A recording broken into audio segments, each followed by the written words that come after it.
Hi అండి, అందరికీ నమస్కారం. సో 2025 ఇయర్ కంప్లీట్ అయిపోయింది. మనం 2026లోకి ఎంటర్ అయ్యాం.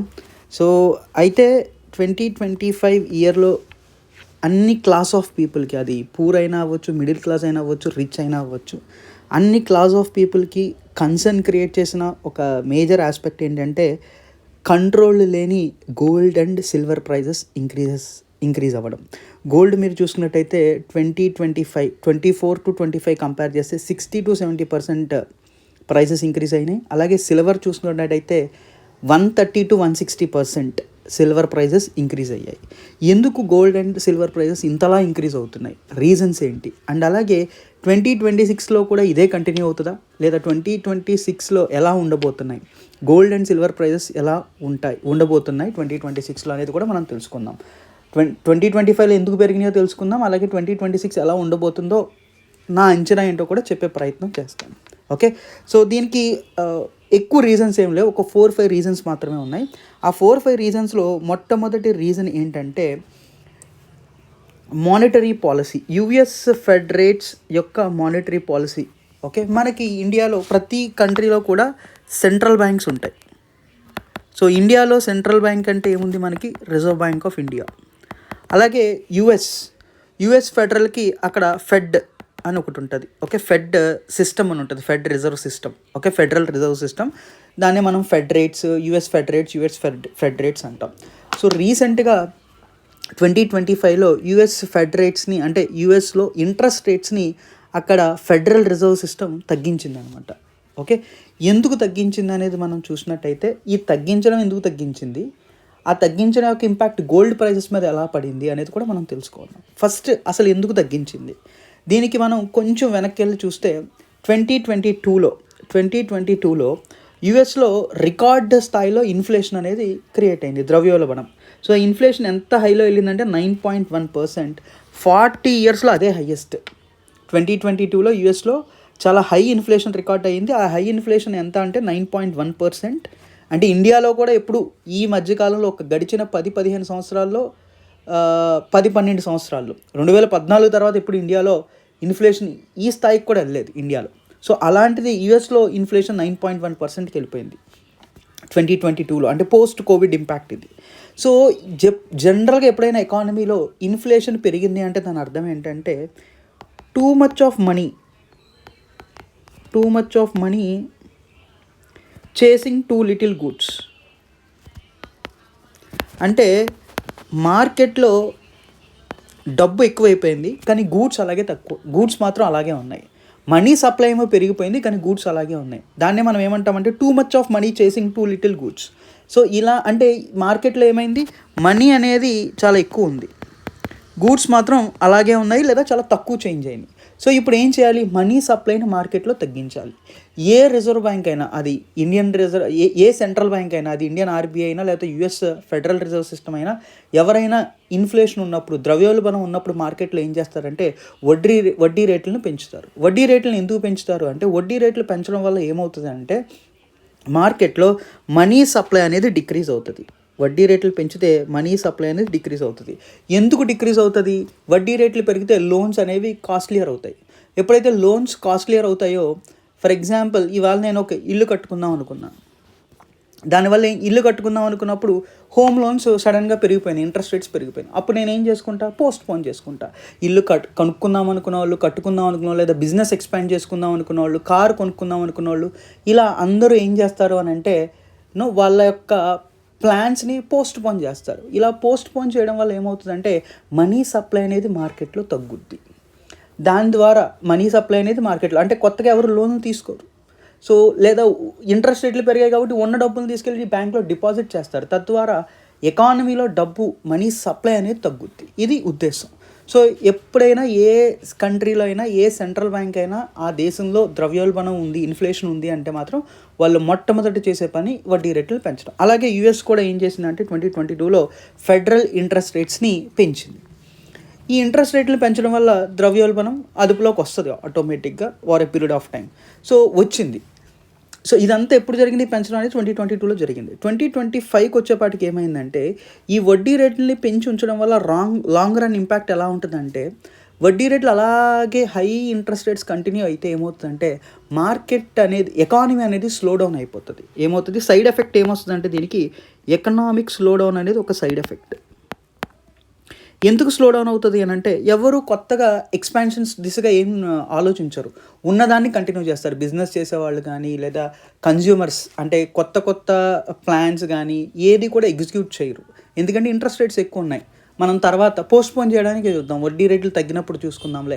కారు కొనుక్కున్నాం అనుకున్న వాళ్ళు వడ్డీ రేట్లు తగ్గినప్పుడు, లేదా ఇంకేదో నేను బిజినెస్ ఎక్స్పాన్షన్ ప్లాన్ ఉంది అది కూడా ఇవాళ మార్కెట్లో ఇంట్రెస్ట్ రేట్స్ ఎక్కువ ఉన్నాయి అవి తర్వాత చూసుకుందాం అని చెప్పి ఇవన్నీ స్లోగా ఏమవుతాయంటే మార్కెట్ ఎకానమీ స్లో డౌన్కి రిజల్ట్ అవుతాయి. యూఎస్లో కూడా అలాగే ఎకనామిక్ స్లో డౌన్ అయ్యింది. అలాగే ఏమైందంటే బారోయింగ్స్ బాగా కాస్ట్లీర్ అయిపోయినాయి.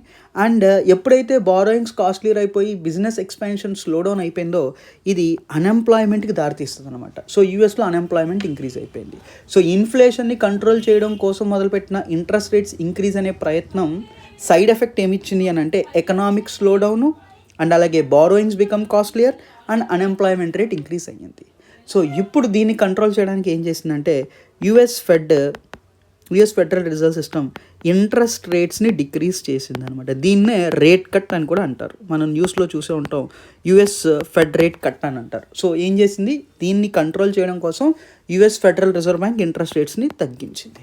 ఎప్పుడైతే ఇంట్రెస్ట్ రేట్స్ తగ్గాయో జనరల్గా యూఎస్లో ఎస్పెషల్లీ యుఎస్ ఎకానమీ గురించి ఏ కంట్రీలో అయినా ఇంట్రెస్ట్ రేట్లు తగ్గితే, ఉదాహరణకి reserve bank of India interest రేట్లు తగ్గించింది అనుకోండి, అది ఒక పాజిటివ్ ఇండికేటర్ ఎకానమీకి, ఎకనామిక్ గ్రోత్కి ఒక పాజిటివ్ ఇండికేటర్. ఏ కంట్రీలో అయినా అదే. కానీ యూఎస్లో ఏం జరుగుతుందంటే ఇది ఒక పాజిటివ్ ఇండికేటర్ అవుతుంది. దాంతోపాటు ఏమవుతుందంటే యూఎస్లో ఉన్న ఇన్వెస్టర్స్ ఏం చేస్తారంటే వాళ్ళ దగ్గర ఉన్న ఇన్వెస్ట్మెంట్స్ మనీని యూఎస్లో ఇన్వెస్ట్ చేయకుండా ఎమర్జింగ్ మార్కెట్స్లో ఇన్వెస్ట్ చేస్తారు. ఎందుకు ఎమర్జింగ్ మార్కెట్స్ వైపు చూస్తారంటే యూఎస్లో ఇంట్రెస్ట్ రేట్లు తక్కువ ఉన్నాయి. సో యూఎస్లో ఇన్వెస్ట్ చేస్తే యూఎస్ బాండ్స్లో కానీ యూఎస్లో డిపాజిట్స్ చేసినా కానీ పెద్దగా వాళ్ళకి ఈల్డ్ ఉండదు, పెద్దగా రిటర్న్ ఉండదు. అందుకని వాళ్ళు ఎమర్జింగ్ మార్కెట్స్ వైపు చూస్తారనమాట. ఇలాగా ఎప్పుడైతే యుఎస్ ఫెడ్ ఇంట్రెస్ట్ రేట్స్ని తగ్గిస్తుందో చాలా వరకు యూఎస్ నుంచి ఇన్వెస్ట్మెంట్స్ ఇండియా, చైనా లాంటి కంట్రీస్కి వస్తూ ఉంటాయి. అప్పుడే మనకి ఎఫ్డిఐ ఇన్ఫ్లోస్ కూడా పెరుగుతూ ఉంటాయి జనరల్గా ఇండియాకి. ఇది జనరల్గా జరగాలి, ఇది ఒక సినారియో ఎప్పుడు జరిగేది. కానీ ఈసారి అలా జరగలేదు. ఎందుకు జరగలేదు అని అంటే ఎకనామిక్ గ్లోబల్ ఇన్స్టెబిలిటీ. మనం ఇప్పుడు కనుక చూసినట్టయితే 2022 నుంచి ఇవాళ వరకు చూసినట్టయితే మీకు ఫస్ట్ రష్యా ఉక్రెయిన్ కాన్ఫ్లిక్ట్ నడిచింది. దాని తర్వాత ఇజ్రాయిల్ పాలస్తీనా కాన్ఫ్లిక్ట్ నడుస్తుంది. ఇప్పుడు వెనిజులా కాన్ఫ్లిక్ట్ నడుస్తుంది. ఇరాన్ యుఎస్ కాన్ఫ్లిక్ట్ నడుస్తుంది. మధ్యలో ఇండియా పాకిస్తాన్ మధ్య కూడా కొన్ని టెన్షన్స్ నడిచాయి. ఇప్పుడు గ్లోబల్గా మధ్యలో ఇంకా చాలా ఇష్యూస్ జరిగినాయి. రెడ్ సీ దగ్గర హౌతీ రెబల్స్ ట్రేడ్ని బ్లాక్ చేయడం కానీ, ఇలాగా 2022 నుంచి ఇప్పటిదాకా చూసినట్టయితే గ్లోబల్గా జియోపొలిటికల్ లెవెల్లో ఏదో ఒక ఇష్యూ నడుస్తూనే ఉంది. ఎప్పుడు వార్ ఎన్విరాన్మెంట్ లేకుండా ప్రశాంతంగా ఎన్విరాన్మెంట్ లేదు. మధ్యలో ట్రంప్ యొక్క ప్రకటనలు కానీ, టారిఫ్స్ గురించి కానీ, ఇలాగన్నీ ఏంటంటే ఇలాంటి ఫ్యాక్టర్స్ ఎప్పుడైతే ఉంటాయో ఇవన్నీ కూడా మార్కెట్ని యొక్క ఇన్స్టెబిలిటీకి గురి చేస్తాయి అనమాట. మార్కెట్ని ఇన్స్టెబిలిటీకి గురి చేస్తాయి. అంటే బిజినెసెస్ కూడా అంత ఫేవరబుల్గా చూడవు, మార్కెట్స్ కూడా ఫేవరబుల్గా ఉండవు, మార్కెట్స్ అన్నీ కూడా స్లోగానే ఉంటాయి అన్నమాట. సో అందుకని ఈ జనరల్గా ఎప్పుడైతే ఇంట్రెస్ట్ రేట్స్ తగ్గుతాయో ఈ ఇన్వెస్టర్స్ అందరూ మనీని తీసుకొచ్చి ఎమర్జింగ్ మార్కెట్స్లో ఇన్వెస్ట్ చేయాలి. కానీ ఈ గ్లోబల్ ఇన్స్టెబిలిటీస్ ఎప్పుడైతే గమనించారో వాళ్ళు instead of investing in emerging markets safe zone అయినటువంటి గోల్డ్ మీద పడ్డారు. So they have started investing in gold. So ఎప్పుడైతే వీళ్ళు గోల్డ్ మీద ఇన్వెస్ట్మెంట్ స్టార్ట్ చేశారో గోల్డ్కి డిమాండ్ అనేది చాలా హ్యూజ్గా పెరిగింది. So this is also one reason for increase in gold prices. So ఎక్కడి నుంచి మొదలయ్యి యుఎస్ ఫెడరల్ రేట్ కట్స్ నుంచి మొదలయ్యి ఇది అల్టిమేట్గా గ్లోబల్గా గోల్డ్ యొక్క ప్రైస్ పెరగడానికి దారితీసింది. ఇది ఒక రీజన్. ఇంకొక రీజన్ వచ్చేసి ఏంటంటే డీడాలరైజేషన్. ఈ డీడాలరైజేషన్ వైపు చాలా సెంట్రల్ బ్యాంక్స్, చాలా కంట్రీస్ ఈ మధ్యకాలంలో ప్లాన్ చేస్తున్నాయి, ఇంక్లూడింగ్ ఇండియా. సో ఈ డీడాలరైజేషన్ అన్న కాన్సెప్ట్ చెప్పడానికంటే ముందు మనం ఒకసారి విదేశీ మారక నిల్వల ఫారెన్ ఎక్స్చేంజ్ రిజర్వ్స్ అంటే ఏంటో తెలుసుకోవాలి. ప్రతి కంట్రీ దగ్గర ఫారెన్ ఎక్స్చేంజ్ రిజర్వ్స్ ఉంటాయి. ఇవాళ ఇండియా దగ్గర దరిదాపుగా $700 బిలియన్ ఫారెన్ ఎక్స్చేంజ్ రిజర్వ్స్ ఉన్నాయి, subject to correction. Okay, so ఈ ఫారెన్ ఎక్స్చేంజ్ రిజర్వ్స్ అనేది ఎలా ఉంటాయి అని అంటే, ఇది ఫారిన్ కరెన్సీ అసెట్స్ రూపంలో ఉంటుంది, కొంత గోల్డ్ రూపంలో ఉంటుంది, కొంత SDR special drawing rights, reserve tranche position, ఇలా ఈ 4 ఫారిన్ ఎక్స్చేంజ్ రిజర్వ్స్ ఈ $700 బిలియన్ ఏదైతే ఉందో అవన్నీ కూడా ఈ 4 పార్ట్స్ కింద డివైడ్ అయి ఉంటాయి అన్నమాట. దీంట్లో ముఖ్యమైనది ఫారిన్ కరెన్సీ అసెట్స్. ఈ ఫారిన్ కరెన్సీ అసెట్స్ ఎలా ఉంటాయంటే, కొంత ఫారిన్ కంట్రీ బాండ్స్ అండ్ అలాగే వేరే కంట్రీ యొక్క సెంట్రల్ బ్యాంక్స్ దగ్గర డిపాజిట్స్ రూపంలో, అలాగే వేరే కంట్రీస్ యొక్క ఫారిన్ కమర్షియల్ బ్యాంక్స్ దగ్గర డిపాజిట్స్ కింద ఉంటాయి. ఉదాహరణకి ఈ $700 billion for example $300 billion foreign currency assets రూపంలో ఉంటే, దీనిలో ఒక $280 బిలియన్ ఇండియా యుఎస్ యొక్క బాండ్స్లో ఇన్వెస్ట్ చేయొచ్చు, లేదా యూరో యొక్క బాండ్స్లో ఇన్వెస్ట్ చేయొచ్చు. ఇలా డిఫరెంట్గా ఇన్వెస్ట్ చేస్తారనమాట ఈ 300ని. కొంత ఒక $20 బిలియన్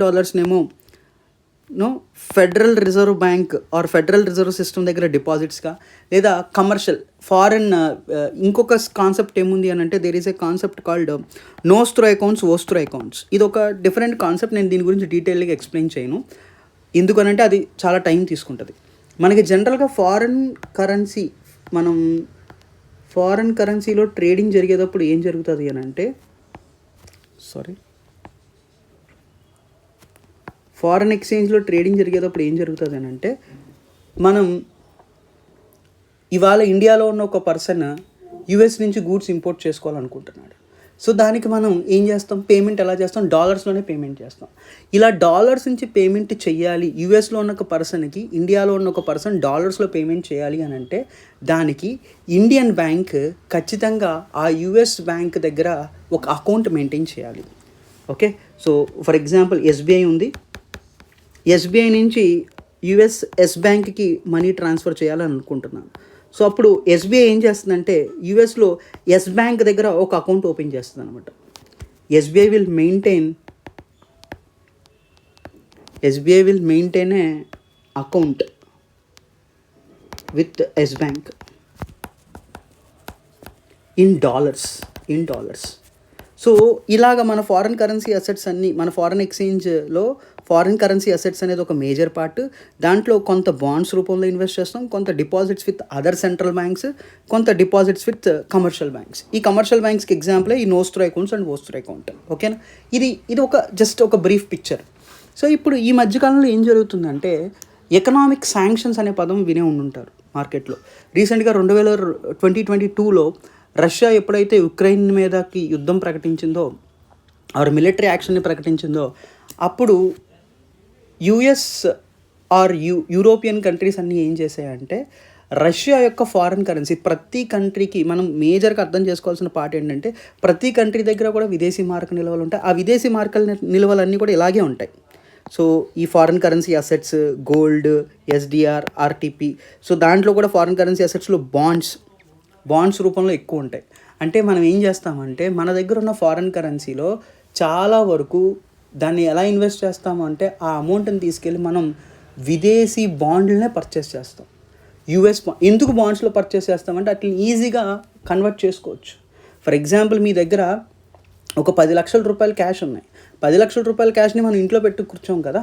సో కొంత అమౌంట్ని ఇంట్లో పెట్టుకుంటాం, ఒక 10 lakhsలో ఒక 50,000 ఎంతో ఇంట్లో పెట్టుకుంటాం. మిగతా 9.5 lakhsని మనం బ్యాంక్లో ఇన్వెస్ట్ చేసుకుంటాం, బ్యాంక్లో డిపాజిట్ చేసుకుంటాం. అలాగే ఫారిన్ కంట్రీస్ అన్నీ కూడా ఏం చేస్తాయంటే, ఉన్న విదేశీ మార్క నిల్వలు అన్నీ కూడా వాళ్ళ దగ్గర పెట్టుకోరు, కొంత వాళ్ళ దగ్గర పెట్టుకుంటారు. చాలా వరకు వాటిని ఏం చేస్తారంటే, ఈజీలీ మార్కెటబుల్ థింగ్స్లో, ఎస్పెషల్లీ బాండ్స్, అంటే యుఎస్ బాండ్స్, ఇక్కడ చూపించాను యుఎస్ బాండ్స్లో, యూరో బాండ్స్లో, గ్రేట్ బ్రిటన్ పౌండ్ బాండ్స్లో, అండ్ అలాగే అదర్ కరెన్సీస్లో, జపనీస్ బాండ్స్లో, ఇలా బాండ్స్లో ఇన్వెస్ట్ చేస్తారనమాట. ఓకే, అంటే మన సేవింగ్స్ అన్నీ కూడా ఏం చేస్తాం, మనం వేరే కంట్రీస్లో ఇన్వెస్ట్ చేస్తాం. ఇది అర్థం అవ్వాలి మనకి. ప్రతి కంట్రీ ఇలానే చేస్తుంది. సో ఇప్పుడు ఏం జరిగిందంటే, 2022లో రష్యా ఎప్పుడైతే యుక్రెయిన్ మీద యుద్ధం ప్రకటించిందో, యుక్రెయిన్కి సపోర్ట్గా యుఎస్ అండ్ యూరోపియన్ కంట్రీస్ అందరూ కూడా వచ్చారు. వచ్చి ఏం చేశారంటే రష్యాని ఎలా అయినా కంట్రోల్ చేయాలని చెప్పి, రష్యాకు కూడా ఫారెన్ ఎక్స్చేంజ్ రిజర్వ్స్ ఉంటాయి కదా. 2020లో రష్యా దగ్గర $612 బిలియన్ ఫారెన్ ఎక్స్చేంజ్ రిజర్వ్స్ ఉన్నాయి. దాంట్లో $300 బిలియన్ ఎలా ఇన్వెస్ట్ చేశారంటే ఇలా ఫారెన్ కరెన్సీ అసెట్స్లోనే ఇన్వెస్ట్ చేసింది రష్యా. ఈ అమౌంట్ మొత్తాన్ని వాళ్ళు బ్లాక్ చేసేసారు.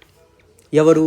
యుఎస్, యూరోపియన్ కంట్రీసు, యూకే వీళ్ళందరూ కలిసి రష్యా డబ్బుని వాళ్ళు బ్లాక్ చేసేసారు.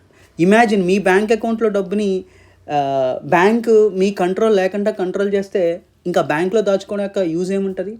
మీ దగ్గర మీరు బ్యాంక్లో ఏదైతే డిపాజిట్ చేసుకుంటున్నారో ఆ అమౌంట్ని బ్యాంక్స్ వాళ్ళు కంట్రోల్ చేస్తే, మీ కంట్రోల్ లేకుండా, మీ ఆదేశాలు లేకుండా వాళ్ళ ఇష్టానుసారం వాళ్ళు కంట్రోల్ చేస్తే మీకు ఎలా ఉంటుంది? సో సేమ్ రష్యా కూడా అలాగే ఫీల్ అయింది. ఇది గమనించిన కంట్రీస్ అన్నీ కూడా, ఇది చాలా ముఖ్యం, ఇది గమనించిన మిగతా కంట్రీస్ అన్నీ కూడా ఏం చేసాయంటే ఫారెన్ ఎక్స్చేంజ్ రిజర్వ్స్లో ఈ ఫారెన్ కరెన్సీ అసెట్స్ పార్ట్ని తగ్గించడం మొదలెట్టాయి స్లోగా. అంటే యుఎస్ బాండ్స్లో లేదా యుఎస్ సెంట్రల్ బ్యాంక్ దగ్గర డిపాజిట్స్, యుఎస్ కమర్షియల్ బ్యాంక్స్ దగ్గర డిపాజిట్స్ని బాగా తగ్గించి గోల్డ్లో ఇన్వెస్ట్ చేయడం బాగా పెంచాయి. సో ఇది one of the reason for గ్లోబల్గా గోల్డ్ డిమాండ్ పెరగడానికి వన్ ఆఫ్ ద రీజన్ అయ్యింది. సో ఈ డీడాలరైజేషన్, సో డాలర్ ద్వారా కాకుండా మనం వేరే, ఇప్పుడు ఇండియా రష్యా ఉన్నాయి, ఇండియా రష్యా రూబుల్ ట్రేడ్ చేసుకుంటున్నాయి. ఎప్పుడైనా కానీ ఒక కరెన్సీకి ఎప్పుడు బాగా మార్కెట్లో ఆ కరెన్సీని అందరూ బిలీవ్ చేస్తారు అంటే ఆ రిజర్వ్ బ్యాంక్ దగ్గర ఉన్న రిజర్వ్స్ని బట్టి ఆ కరెన్సీ యొక్క వాల్యూ పెరుగుతుంది. ఎప్పుడైతే ఇండియన్ సెంట్రల్ బ్యాంక్ అయిన reserve bank of India gold రిజర్వ్స్ని పెంచుకుంటుందో రూపీకి వాల్యూ అనేది మార్కెట్లో పెరుగుతుంది. మనం చాలా సందర్భాలు, ఇప్పుడు మనం రష్యాతో still we are dealing rouble trade చేసుకుంటున్నాం. సో ఈ సందర్భంలో రూపీని వాళ్ళు బాగా ట్రస్ట్ చేయాలి, లేదా రూపీని ఏ కంట్రీ అయినా ట్రస్ట్ చేయాలి అని అంటే ఆ కంట్రీ యొక్క సెంట్రల్ బ్యాంక్ దగ్గర ఎలాంటి రిజర్వ్స్ ఉన్నాయి అన్న దాని మీద డిపెండ్ అవుతుంది. సో ఎప్పుడైతే సెంట్రల్ బ్యాంక్స్ గోల్డ్ రిజర్వ్స్ని పెంచుకుంటున్నాయో, ఓకే, సింపుల్ ఎగ్జాంపుల్తో చెప్తా, మనం ఏం చేస్తాం, మీకేమవుతుంది, బ్యాంక్లో డబ్బులు పెడుతుంటే, ఫర్ ఎగ్జాంపుల్ అనుకోండి, బ్యాంక్లో డబ్బులు పెడితే బ్యాంక్ మీకు ఎగెనెస్ట్గా ఆ డబ్బుల్ని కంట్రోల్ చేస్తుంది అనుకోండి, మీరు ఏం చేస్తారు, వేరే ఆల్టర్నేటివ్ ఎత్తుకుంటారు. అలాగే సెంట్రల్ బ్యాంక్స్ ఏం చేసాయంటే మన ఫారెన్ కరెన్సీ అసెట్స్ని వాళ్ళ బాండ్స్లో ఇన్వెస్ట్ చేయడం, లేదా వాళ్ళ దగ్గర డిపాజిట్ చేస్తే వాళ్ళు దాన్ని కంట్రోల్ చేస్తున్నారు. ఇది కరెక్ట్ కాదు. ఓకే, మన డబ్బుని, మన సేవింగ్స్ని మనమే కంట్రోల్ చేయాలి. కాబట్టి మనం గోల్డ్లో ఇన్వెస్ట్ చేద్దాం. ఎందుకంటే గోల్డ్ అనేదాన్ని ప్రపంచం మొత్తం కూడా యాక్సెప్ట్ చేస్తుంది. ఎలా అయితే యూఎస్ డాలర్స్ని యాక్సెప్ట్ చేస్తున్నారో అలాగా గోల్డ్ని కూడా ప్రపంచం మొత్తం యాక్సెప్ట్ చేస్తుంది. కాబట్టి అందరూ గోల్డ్ని భయంకరంగా పర్చేస్ చేయడం స్టార్ట్ చేశారు.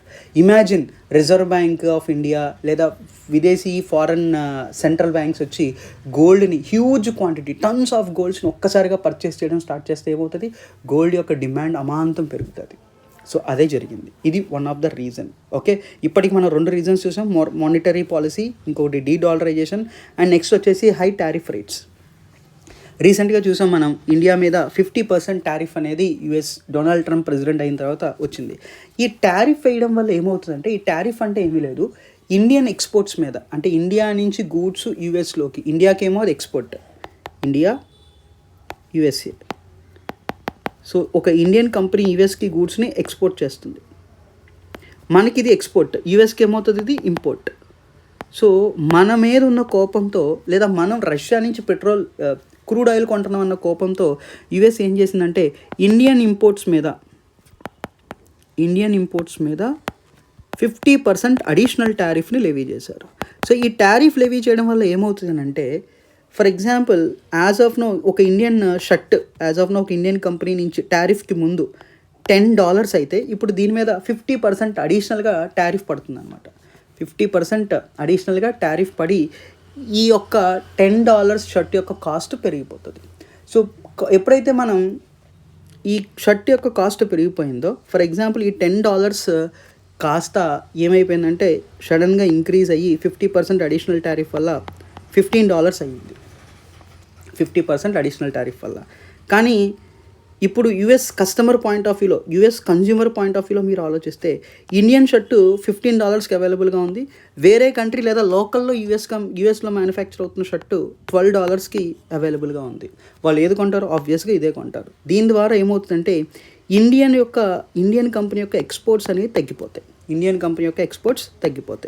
సో ఇండియా ఎక్స్పోర్ట్స్ తగ్గిపోయినాయి అని అంటే ఇండియాకి వచ్చే foreign currency dollars, foreign exchange అంటే మనం ఎప్పుడైనా కూడా ఎక్స్పోర్ట్ చేసినప్పుడు ఏమవుతుంది, whenever we're exporting we will get dollars, మనకి డాలర్స్ వస్తాయి.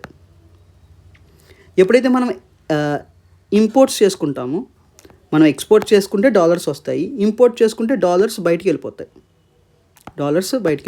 ఓకే. సో ఇప్పుడు ఏమైంది, ఈ అడిషనల్ టారిఫ్ లెవీ చేయడం వల్ల ఏమైందంటే మన దగ్గర డాలర్ ఇన్ఫ్లో తగ్గిపోయింది. ఏమైంది, డాలర్ ఇన్ఫ్లో తగ్గిపోయింది. కానీ డాలర్ అవుట్ఫ్లో అంటే మన ఇంపోర్ట్స్ మాత్రం అలానే ఉన్నాయి. సో ఇప్పుడు ఏమవుతుందంటే డాలర్స్ వచ్చేదేమో తక్కువ, వెళ్ళిపోయేదేమో ఎక్కువ. అలాంటప్పుడు ఏమవుతుంది, మార్కెట్లో డాలర్ యొక్క అవైలబిలిటీ తగ్గిపోతుంది. ఎప్పుడైతే డాలర్ అవైలబిలిటీ మార్కెట్లో తగ్గిపోయిందో డాలర్ అనేది చాలా స్ట్రాంగ్ అవుతుంది when compared with Indian rupee. అంటే ఇండియన్ రూపీ వీక్ అవుతుంది అనమాట. సరే, ఇండియన్ రూపీ వీక్ అవడానికి గోల్డ్ ప్రైస్కి సంబంధం ఏంటి అని అంటే, మనకి మెజారిటీ ఆఫ్ ద గోల్డ్, మనకి 100% ఆఫ్ అవర్ రిక్వైర్మెంట్లో around 99% of our gold requirements మనం ఇంపోర్ట్సే చేసుకుంటాం. Our gold requirements 99% of our gold requirements మనం ఇంపోర్టే చేసుకుంటాం. ఎప్పుడైతే మన ఇండియన్ రూపీ అనేది వీక్ అయిందో మన గోల్డ్ అనేది చాలా కాస్ట్లియర్ అయిపోతుంది. సో ఇది కూడా one of the reason for increase in gold prices. Next one, geopolitical issues and అలాగే ఫియర్ ఆఫ్ మిస్సింగ్ అవుట్. ఈ జియోపాలిటికల్ ఇష్యూస్ ఏంటంటే ప్రపంచవ్యాప్తంగా నెలకొన్న గందరగోళం వల్ల ఈక్విటీ మార్కెట్స్, స్టాక్స్, బాండ్స్, వీటిలో ఇన్వెస్ట్ చేద్దామనుకునే వాళ్ళందరూ కూడా గోల్డ్ మీద ఇన్వెస్ట్ చేయడం స్టార్ట్ చేశారు. ఎప్పుడైతే గోల్డ్ మీద ఇన్వెస్ట్ చేయడం స్టార్ట్ చేశారో ఆటోమేటిక్గా గోల్డ్ ప్రైజెస్ పెరిగిపోతాయి. అదే జరుగుతుంది. అండ్ అలాగే there is a factor called fear of missing out. ఈ fear of missing out factor ఏంటంటే, ఉదాహరణకి మీకు గోల్డ్ యొక్క అవసరం రాబోయే 2 yearsలో ఉన్నాయి. 2 yearsలో మీకు గోల్డ్ యొక్క రిక్వైర్మెంట్ ఉంది. కానీ మీరు ఇప్పుడు మార్కెట్ ట్రెండ్ అబ్జర్వ్ చేసి, మార్కెట్ ఏమైనా అబ్జర్వ్ చేశారు, 1 yearలో గోల్డ్ ఎంత పెరిగిపోయింది, దగ్గర 60% పెరిగిపోయింది. సో భవిష్యత్తులో ఇంకా పెరిగిపోతుంది. కాబట్టి 2 years వరకు ఆగొద్దు, ఇవాళే గోల్డ్ పర్చేస్ చేద్దాము. This is called fear of missing out. మనం 2 years వరకు ఆగితే గోల్డ్ ఇంకా ఎక్కువ పెరిగిపోతుంది, ఇంకొక 100% గోల్డ్ రేట్ పెరిగిపోయే ఛాన్స్ ఉంటుంది. కాబట్టి మనం అలా చేయొద్దు, ఇవాళే గోల్డ్ కొందామని చెప్పి కొత్తగా ఇది మళ్ళీ గోల్డ్ మీద బయింగ్ ప్రెషర్ పెంచుతుంది. ఈ బయింగ్ ప్రెషర్ ఎప్పుడైతే ఉందో ఆటోమేటిక్గా గోల్డ్ ప్రైజెస్ పెరుగుతాయి. సో ఇది క్లుప్తంగా గోల్డ్ ప్రైజెస్ పెరగడానికి గల రీజన్స్. అలాగే ఈ మధ్యకాలంలో కంప్లీట్ సర్ప్రైజ్ కింద వచ్చింది ఏంటంటే సిల్వర్ ప్రైజెస్ కూడా చాలా ఎక్కువగా, ఇంకా గోల్డ్ ఇంకా పర్లేదు 60% అన్న ఇంక్రీజ్ ఉంది, silver prices around 160% increase record అయింది. ఎందుకు అంత హెవీ రికార్డ్ అయింది అనేది మనం చూసినట్టయితే, సిల్వర్ అనేది మీరు స్కూల్ డేస్లో చదువుకున్నప్పుడు గుర్తుంటే, సిల్వర్ అనేది very good conductor for electricity యాక్చువల్గా అయితే. సో కానీ సిల్వర్ కాస్ట్లియర్ కాబట్టి మనం గమ్ముని వాడం. కానీ ఇప్పుడు మనం ప్రపంచం చూస్తే ప్రపంచం అంతా కూడా ఈవీ వైపు నడుస్తుంది. ఈ ఈవీ అండ్ సోలార్ పవర్, ఎలా అయితే రెన్యూవబుల్ పవర్ సిస్టమ్ వైపు నడుస్తున్నాం. ఇప్పుడు మీరు అబ్జర్వ్ చేస్తే సోలార్ సెక్టార్లో, సో ఈ సోలార్ సెల్స్లో సిల్వర్ అనేది ఒక కీ కాంపోనెంట్ అనమాట. అలాగే ఈవీ వెహికల్స్లో కూడా, ఈవీ సర్క్యూట్ బోర్డ్స్లో కూడా సిల్వర్ని వాడతారు. ఎప్పుడైతే మనకి ఈ సోలార్ ప్యానల్స్కి అండ్ అలాగే ఎలక్ట్రానిక్ వెహికల్స్కి డిమాండ్ పెరిగిపోతుందో, అమాంతం డిమాండ్ ఎప్పుడైతే పెరిగిపోతుందో ఆటోమేటిక్గా సిల్వర్కి కూడా డిమాండ్ పెరిగింది. ఇక్కడ సిల్వర్కి demand normal retail investors or retail consumers నుంచి పెరగల, ఇండస్ట్రీస్ నుంచి పెరిగాయి. ఇప్పుడు మనం చూసినట్టయితే గత 2-3 yearsలో ఈవీ కార్స్ ఎంతలా పెరుగుతున్నాయో మనం చూస్తూనే ఉన్నాం. అండ్ అలాగే సోలార్ పవర్ సిస్టమ్ ఎంతలా పెరుగుతుందో కూడా మనం చూస్తూనే ఉన్నాం. వీటన్నిటిలో కూడా సిల్వర్ వాడకం అనేది ఉంటుంది. సో వీటి డిమాండ్ పెరుగుతుందంటే సిల్వర్ యొక్క డిమాండ్ కూడా ఆటోమేటిక్గా పెరుగుతున్నట్టే. సిల్వర్ డిమాండ్ ఎలా పెరుగుతున్నట్టు, సిల్వర్ డిమాండ్ రీటైల్ ఇన్వెస్టర్స్ దగ్గర నుంచే కాదు, ఇండస్ట్రీ దగ్గర నుంచి కూడా పెరుగుతుంది. అండ్ ఇంకొక ముఖ్యమైన ఫ్యాక్టర్ ఏంటంటే, రీసెంట్ టైమ్స్లో చైనా ఫ్యాక్టర్ అని అంటున్నారు. ఈ చైనా ఫ్యాక్టర్ ఏంటంటే, మనం గమనించినట్టయితే ఎప్పుడైతే ఈ 2025లో ఎప్పుడైతే ఇలాగా ఇండస్ట్రీస్ నుంచి డిమాండ్, సిల్వర్ పైన డిమాండ్ పెరగడం, ఇవన్నీ చైనా గమనించి ఏం చేసిందంటే, చైనాకి ఉన్న మేజర్ అడ్వాంటేజ్ ఏంటంటే, China is having an high silver reserves. China దగ్గర చాలా సిల్వర్ రిజర్వ్స్ ఉన్నాయి. సో చైనా ఇప్పుడు రీసెంట్గా ఏం చేసిందంటే, చైనా నుంచి ఎవరైతే సిల్వర్ ఎక్స్పోర్ట్ చేస్తున్నారో వాళ్ళందరి మీద రెస్ట్రిక్షన్స్ పెట్టింది. ఇప్పుడు సిల్వర్ని చైనాలో ఉన్న ఒక స్మాల్ బిజినెస్ పర్సన్ ఇండియాలో ఉన్న ఒక బిజినెస్ పర్సన్కి ఇండియాలో ఉన్న ఒక పర్సన్కి సిల్వర్ని ఎక్స్పోర్ట్ చేయడం అనేది అంత ఈజీ కాదు. There are lot of restrictions now. ఎందుకు అని అంటే చైనా గుర్తించింది సిల్వర్ యొక్క ఇంపార్టెన్స్ని.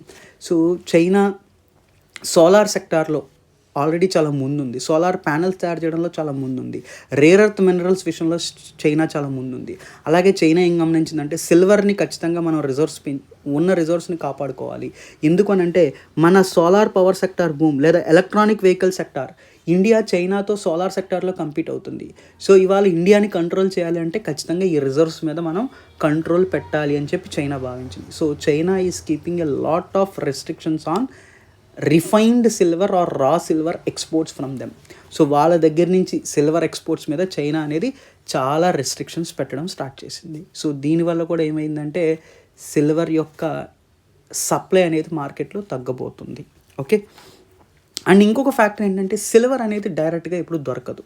సిల్వర్ అనేది lead, zinc, copper and gold లాంటి మినరల్స్ని ఎక్స్ప్లోర్ చేస్తున్నప్పుడు ఒక బై ప్రొడక్ట్గా మాత్రమే వస్తుంది తప్పితే సిల్వర్ అనే మెటల్ డైరెక్ట్గా ఎప్పుడు దొరకదు. It is a by product in the process of exploring lead, zinc, copper and gold. కాబట్టి సిల్వర్ యొక్క సప్లైని మార్కెట్లో పెంచడం అనేది అంత ఈజీ కాదు. ఇంకొక ఇంపార్టెంట్ ఫ్యాక్టర్స్ ఏంటంటే గోల్డ్ అండ్ సిల్వర్ రిజర్వ్స్ అనేది ఇండియాలో చాలా తక్కువ ఉన్నాయి. మనం దేశీయంగా మన అవసరాలన్నిటిని కూడా మనం ఇంపోర్ట్స్ మీద డిపెండ్ అవుతున్నాం. కాబట్టి ఏ గ్లోబల్ ఫ్యాక్టర్ అయినా కూడా మన గోల్డ్ అండ్ సిల్వర్ ప్రైజెస్ని ఇంపాక్ట్ చేయడానికి చాలా హై ఛాన్సెస్ ఉన్నాయి. సో ఇది క్లుప్తంగా గోల్డ్ అండ్ సిల్వర్ ప్రైజెస్ పెరగడానికి కారణం 2025లో. 2026కి మీరు కనుక గమనించినట్టయితే 2026లో ఎలా జరగబోతుంది అన్నట్టు మీరు నన్ను అడిగితే ఇది కేవలం నా అండర్స్టాండింగ్, నా అభిప్రాయం మాత్రమే. సో వీటిని నమ్ముకుని మీరు ఎప్పుడూ ఇన్వెస్ట్మెంట్స్ చేయకూడదు. నేననే కాదు, యూట్యూబ్లో ఎవరు ఏది చెప్పినా కూడా మీరు నమ్మి ఇన్వెస్ట్మెంట్స్ చేయకూడదు. జస్ట్ దాని ఒక ఎడ్యుకేషన్ పర్పస్కి మాత్రమే వాడుకుని మీ అనాలిసిస్ మీరు చేసుకుని అప్పుడు మీరు investment decision or investment call అనేది తీసుకోవాలి. నా వరకు గమనించినట్టయితే 2026లో కూడా గోల్డ్ అండ్ సిల్వర్ ప్రైజెస్ పెరగబోతున్నాయని నేను చెప్తాను. ఎందుకు అని అంటే గ్లోబల్ ఫ్యాక్టర్స్, ఇప్పుడు మనం ఏదైతే ఫ్యాక్టర్స్ మాట్లాడుకున్నాం, especially global factors global instability అనేది అలాగే కంటిన్యూ అయ్యేలానే ఉంది. ఇవాళ ఇరాన్లో మనం చూస్తూనే ఉన్నాం, అక్కడ చాలా ప్రొటెస్టులు జరుగుతున్నాయి. సో ఇరాన్ని కాపాడడం కోసం రష్యా వస్తుందా, లేకపోతే యుఎస్ ఇరాన్ని ఏం చేస్తుంది, లేదా ఇజ్రాయిల్ ఇరాన్ మీదకి ఏం వెళ్తాయి, ఇలాగా మిడిల్ ఈస్ట్లో ఒకవేళ అదే ఇరాన్ మీద కనుక వీళ్ళందరూ వెళ్తే మిగతా సౌదీ కంట్రీస్ ఎలా రియాక్ట్ అవుతాయి, మిడిల్ ఈస్ట్లో పొలిటికల్ ఎన్విరాన్మెంట్ ఎలా ఉండబోతుంది, దానివల్ల గ్లోబల్గా వచ్చే డిస్ట్రప్షన్స్ ఎలా ఉన్నాయి, గ్లోబల్ జియోపొలిటికల్ చావోస్ ఎలా ఉండబోతున్నాయి, వీటన్నిటి వల్ల కూడా గోల్డ్ ప్రైస్ ఇంపాక్ట్ అయ్యే ఛాన్స్ ఉంటుంది. సో దరిదాపులో 2026లో గ్లోబల్ లెవెల్ ఆ స్టెబిలిటీ ఉంటుందని నేనైతే అనుకోవడం లేదు. కాబట్టి దానివల్ల కూడా స్టిల్ ఆ డిస్టర్బెన్సెస్ కంటిన్యూ అవుతాయని నేను అనుకుంటున్నాను. ఇంకా గోల్డ్ ప్రైజెస్ అన్న కొద్ది గొప్ప కంట్రోల్ అవ్వచ్చేమో, కానీ సిల్వర్ అయితే ఇదే స్థాయిలో పెరగడానికి కూడా ఎక్కువ అవకాశాలు ఉన్నాయి. ఎందుకనంటే మనం చూసాం సిల్వర్ సప్లై అనేది మార్కెట్లో జస్ట్ లైక్ దట్ పెంచలేము, ఎక్కువ ఎక్స్ప్లోర్ చేయడం లాంటిది జరగదు. అండ్ అలాగే చైనా కంట్రోల్ పెట్టడం స్టార్ట్ చేసింది సిల్వర్ మీద. సో వీటన్నిటి ఫ్యాక్టర్స్ దృష్ట్యా గోల్డ్ అండ్ సిల్వర్స్ 2026లో కూడా పెరగబోతున్నాయని నేను విశ్వసిస్తున్నాను. ఇది కేవలం నా అభిప్రాయం మాత్రమే. ఓకే, సో ఈ వీడియో మీకు నచ్చినట్టయితే లైక్ చేయండి, షేర్ చేయండి, కామెంట్ చేయండి. మీ ఫ్రెండ్స్ అండ్ ఫ్యామిలీ మెంబర్స్కి ఈ వీడియోని షేర్ చేయండి. Thank you.